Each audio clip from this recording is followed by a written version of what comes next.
Hi, my name is Allison and I am the Education and Community Garden Coordinator for Halton Food. We have community gardens spread across Oakville, Burlington, up in Milton and Acton.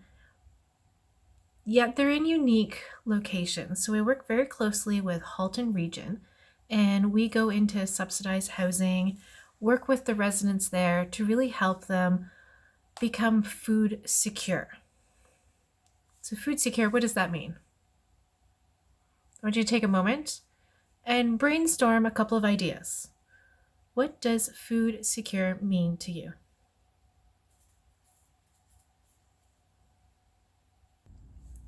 So food security is just knowing, where your food is coming from and being able to access that food. You have a right to access that food. So what is food sovereignty? Pause this video and write down a couple of words on your piece of paper to answer the question, what is food sovereignty?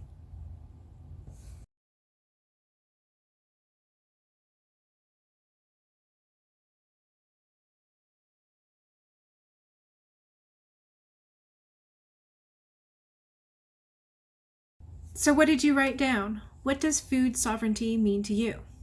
What keywords did you come up with? Well, to us at Halton Food and to myself, food sovereignty is the right of people to have healthy and culturally appropriate food. It's the right for people that grow the food to choose what they want to plant, for us that eat the food to choose what we want to eat, for Indigenous nations to grow their own food that they've been growing for thousands of years and prescribe to the diet that they've, passed from generation to generation.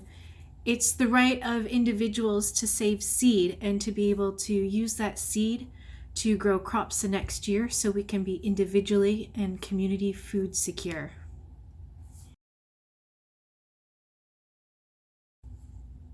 So essentially, Halton Food is all about educating about food security, food waste, and food sovereignty. As the Education and Community Garden Coordinator, of course, my duties fall in the realm of teaching, not only in the classroom or in this digital world, but in the garden. So I work with community gardens all across Burlington. That's kind of my territory. But I also have my own community gardens that I work with. There's different, neighborhoods where we've got subsidized housing. So I make sure that, the proper crops are chosen that reflect the demographic of individuals in that area. If it's a seniors residence, then I can't have crops that are really, really high maintenance. I need to make sure that the gardens are accessible there. If there's another area where there's tons of small families, then, cherry tomatoes would be more appropriate because it's really fun for the kids to pick and they ripen a lot faster, so more food will become available. Little different now because of the pandemic, but that doesn't mean we can't learn something from opening our refrigerators. So we've talked about food security, we've talked about food sovereignty. We're going to talk a lot about food waste because everybody loves to eat. Food waste and food loss. The following video, which is about 3 minutes long, was made by the United Nations Food and Agricultural Organization. You'll need a pen and paper. So if you don't have one, make sure you go get one. And I want you to write down 5 ways from this video that you can learn how to reduce your food waste at home. Each year, 1/3 of all the food the world produces is lost or wasted. Not only does this mean an economic loss, it means that all of the natural resources used for growing, processing, packaging, transporting, and marketing that food were also wasted. Imagine. 28% of the world's agricultural land grows crops that are wasted. That equals the total land area of China, Mongolia, and Kazakhstan. Plus the water wasted in growing those crops equals the annual flow rate of the Zambezi or the Volga rivers, an amount that could cover all the world's household water needs. And as agriculture and fisheries expand into wild areas, overexploit natural resources, forest and marine habitats are lost, along with their biodiversity. Above all, wasted food emits some 3.3 gigatons of greenhouse gases. If this were a country, it would represent the third largest emitting country in the world. This cannot continue. With a future of more people and fewer resources, we cannot afford to throw our natural resources out with the garbage. Let's do something about wastage. Food producers can invest in better harvest and storage technology to avoid food loss. Food retailers can reduce prices of that imperfectly shaped vegetable and donate unsellable yet edible surplus grocery food to those in need. Food not fit for human consumption should be reused to feed animals. Individual consumers can be more careful shoppers, use better methods to store and recycle leftovers, and request smaller portions in restaurants. Small efforts add up. The food wastage pyramid is based on garbage. Policymakers can enhance the ability of producers, retailers, and consumers to turn that pyramid around. For example, develop capacities of food producers to adopt post-harvest technologies. Revise those sell-by expiration dates so perfectly safe food is not discarded. Launch awareness-raising campaigns to inspire consumers to take whatever steps they can to stop food wastage. Reduce landfills through investments in transforming food waste into compost and biogas. The solution starts with you. Each producer, supermarket, household, restaurant and nation has a part to play. It will take the commitment of all to reduce food loss and waste, so that all the natural resources used to produce food will end up as meals for the world's population, instead of as garbage in landfills.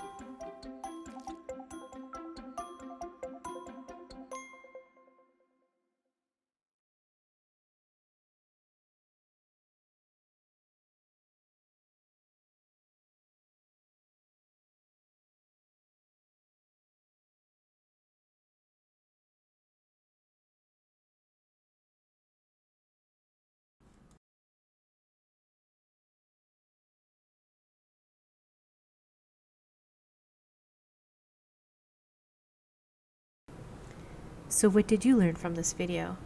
I mean, Canada wastes roughly 40% of its food, and of the estimated 125 to 160 billion pounds of food that goes to waste every year, much of it is perfectly edible and nutritious.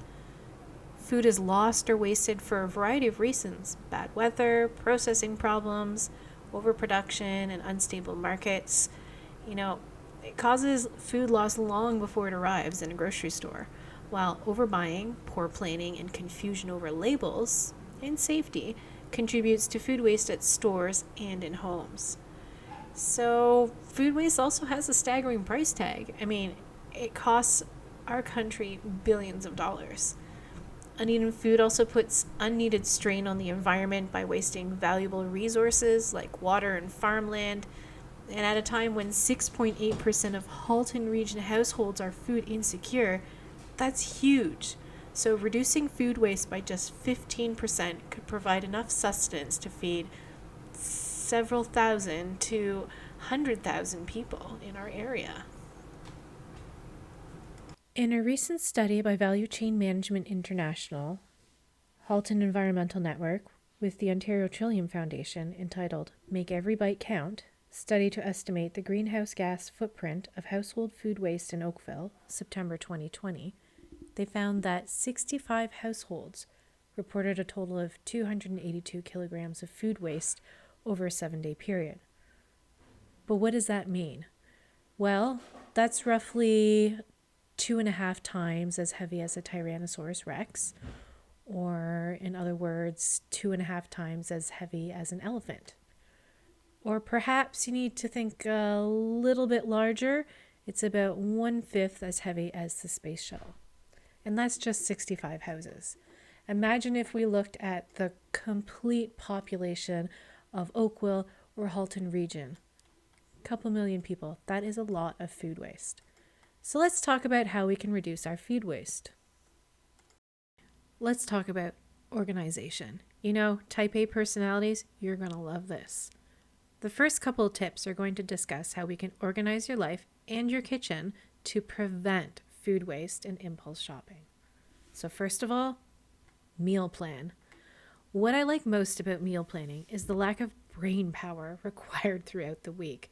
We are so busy and so stressed out that the last thing you want to do is think about making your food. So by scheduling what you're going to eat a week or two ahead, you're less likely to impulse shop, and you won't need so many trips to the shop either. Meal planning should be simple. Write down food that you enjoy and already know how to cook.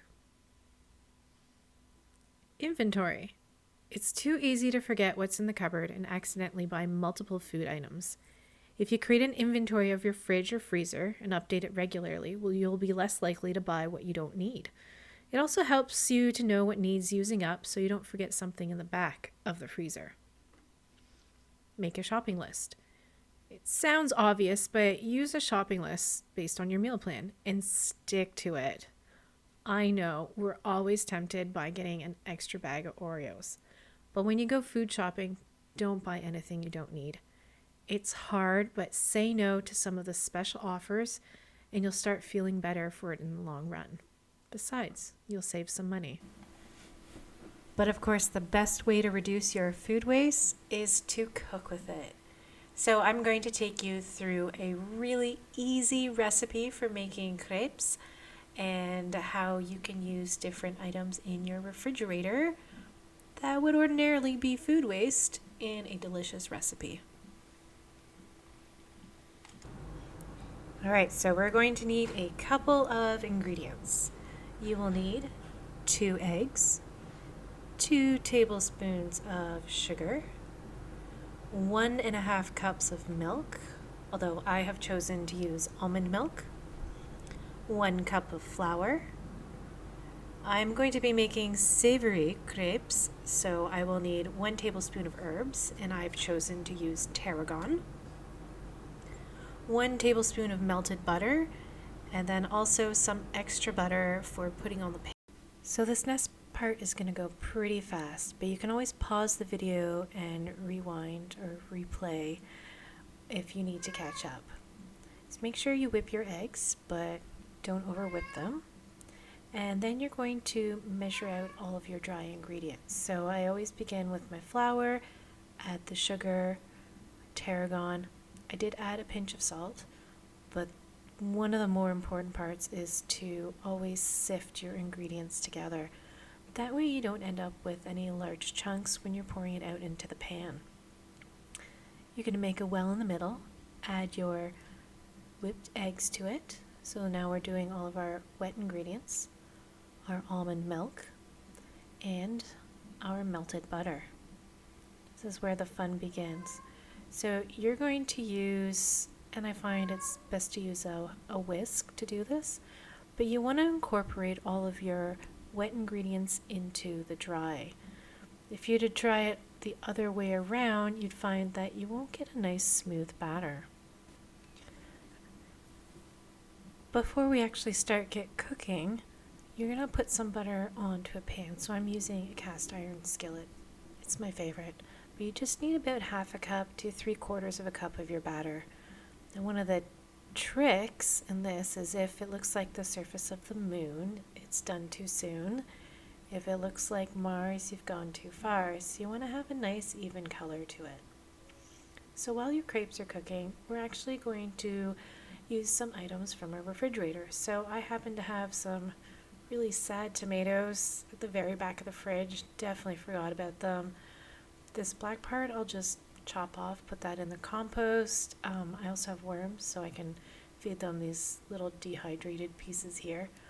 But it doesn't all need to go into the garbage. I mean, I'm also lucky I have compost.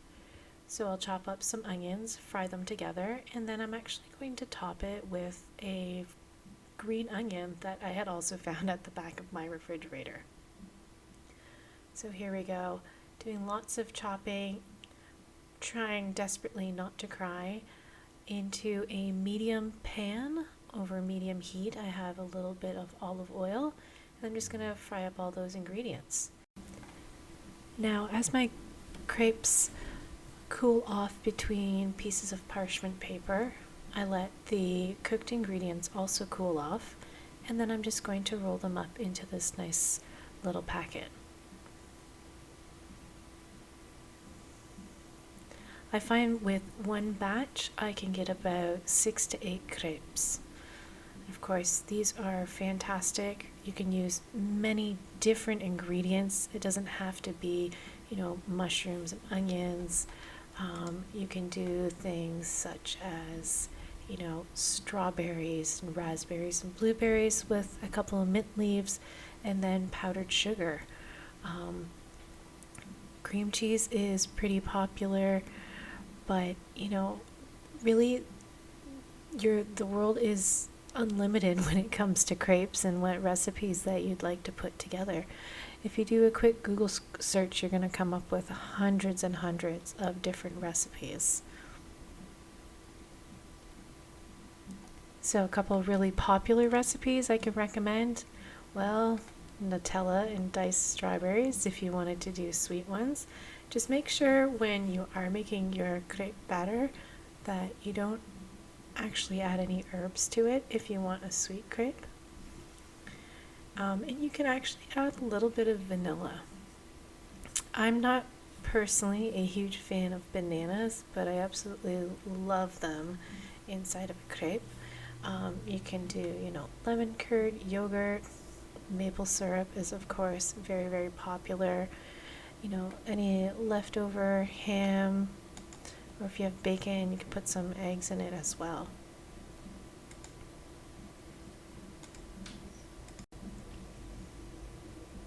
The very last thing that I've done is added some of the green onions on the top to make a really nice afternoon, it could be a brunch or even a dinner recipe using things that were just left over in your refrigerator.